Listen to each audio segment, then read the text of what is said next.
Alright, here's a little detailed video here. This might be a day late and a dollar short, but anyway, I thought it kind of mattered. Rod bolts tend to kind of make a difference if they're not in there right. I can't take credit for any of this because I was perusing around the internet trying to figure something out about connecting rods and whatever, and I found out, I think these dudes from Australia, some guy chimed in, and it was something to the effect, I didn't get the whole story, about some guy who had a racing E-type or whatever, and put these garbage rod bolts in, and the thing flew apart like the first time out on the track, and they traced it back to this. I don't really know the details or whatever, but it made me take a second look. So I had bought these rod bolts, and they're from a reputable company. You can almost guess. I don't want to get in a bunch of names here. I don't want these people suing me, LLC, and all that nonsense. But anyway, you can imagine this is a three-letter manufacturer here that makes really good stuff. So I have no complaints whatsoever about them. I mean, they make the best of the best, and that's just the way it is. It's just a fact. But anyway, I was all proud of myself because I got these on one of those online auction places, which you can guess what that one was, or is. And I didn't think much of it. I kind of mic'd these out. Okay, it's a 3/8 rod bolt, 3.8 Jaguar inline 6, right, from, I don't know, 50s onto the 80, 87 or whatever. So I'm like looking at this and I'm like fitting it together, and I'm thinking, man, that doesn't seem very good, right? Okay, here's a 3.8 rod, right? This is not a XK140 or a E-type one. This is a 4.2 rod, 3.8. I think it's the same rod, but they don't have the gun drilling, and you have that where you can see this raised section here because of the gun drilling. It oils from the top, but whatever. This will fit in those older E-types, and that's what I ended up doing. But anyway, my concern was this deal, right? And so I start micing out, comparing it to a stock rod. Then I look at the rod nut here, and I'm thinking, wow, not a lot of meat around this area, kind of thinning through there. Like, what's with all that compared to the stock one? And people can bitch all they want about these stock rod bolts. Well, I think it's awesome that they put 12 point here. They bagged that castle nut thing with a cotter pin.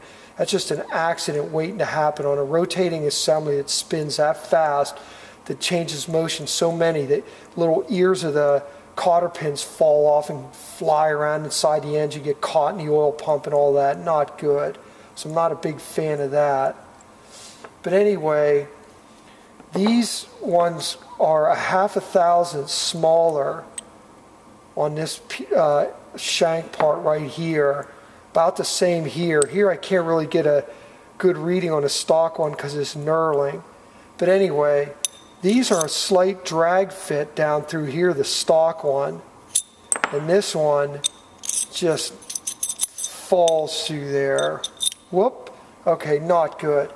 So anyway, I think the guy in Australia hinted that a Ford 400M rod made by this three-letter company is what they ended up using. So I figured, you know what, I'm just going to order them, and the worst that can happen, I'll throw them in the garbage if they're not right. So a bunch of dimensions have to be right. The length, the diameters here, the head of the bolt has to clear all this nonsense. And then you get these people that get all carried away about the radius underneath these rod bolts, which is almost nil, right? They get all hysteric about it, right? These don't even have it, right? So I guess a stronger bolt head would be one that has a slight radius here. Then they go, oh, if you don't radius this part of the rod, it'll, and all this, the head will stick up this high. Okay, well, how about this? Take a good look in there. It's got a counter bore in it. All right, a huge counter bore. So it doesn't matter how huge this radius is, it's not going to get in the way of that. So you can stop worrying about that dumb shit. All right, non-issue. Just look at they were one step ahead of most people with a counterbore there. It's more than enough room. Okay, we can just measure it here for all you naysayers. All right, that's 450 thousandths. Okay, let's do it again. Okay, just shy of 450. Okay, here's this rod bolt. I think that's enough to clear radius. Yeah, I think so. Okay, so okay, I'm almost done. So I ordered the M400 rod bolts, and they were awesome. They had really an oval-shaped head here, almost like a cat's eye, but it fit perfect as far as this step right here, and the distances you could see right there is nary anything. So it's got to be right. But anyway, it fit down in there perfect. The radius that they had fit this counterbore, so there was no issue with the head of the bolt seating down the whole way. But what I really liked about it was that they cross-hatched this area right in here, and then they cross-hatched the area farther down here on the bolt shank, which meant that whenever that 400M bolt was in here, right, it was a tremendous press fit, not only on this part of the rod, but on the rod cap also. And that's what you don't have with this factory rod bolt and this grubby one right here. So I don't know what they were thinking with this rod bolt. It almost seems to me like this rod bolt was off a totally different engine. Somebody measured it one day and decided, like, oh, it's close enough. You can use it in a 3.8 or a 4.2 or a 3.4 or whatever. Nah, I don't think. Not a good idea if you ask me. So the only kicker with a 400M rod bolt was that these knurls that they had in through this area were like 7,000 or 65, 6.5 or 7 thousandths, if I remember right, bigger than the 375. And what that would have resulted in, if you would have pressed them in, first of all, it would have taken tonnage to push them in. But this area right around here and right there would have got heaved in tremendously, I think. And the same thing with this, which would have meant that you would have definitely had them resized. I went a different route, and I'm not saying for anybody to do this, and I'm not saying it's right.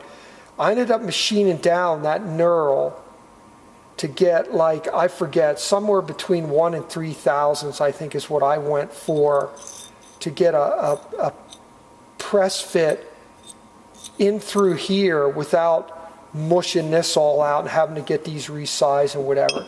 I wasn't building a pro stock engine, right? It wasn't going to turn 11,000 RPM blown on nitro. So, you know, that's why I toned it down. So I don't have the M-rod bolts to show you because I used them or whatever. But what I could say is I took what the stock rod bolt was, took this replacement, which just wasn't going to cut it, and then took what design the M400 rod bolt had and kind of made a hybrid. And so far it's worked, and I think it's going to be fine.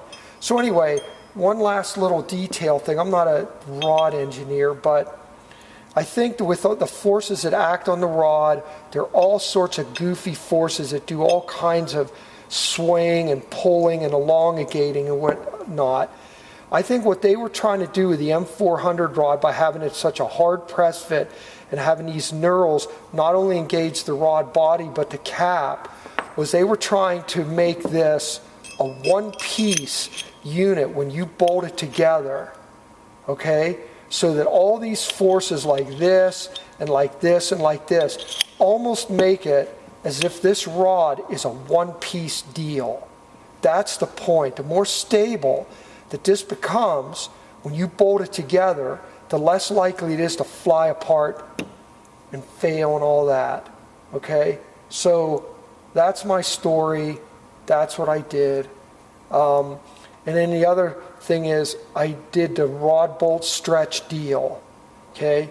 Did a bunch of research on that and found out how inconsistent it is to torque these with a torque wrench. And you get a rod bolt stretch gauge, which I got, and it cuts all the crap, right? And I think on the bolt, the M400 bolt, I think it was 6,500 stretch. And you can replicate that, and you can, how do you say,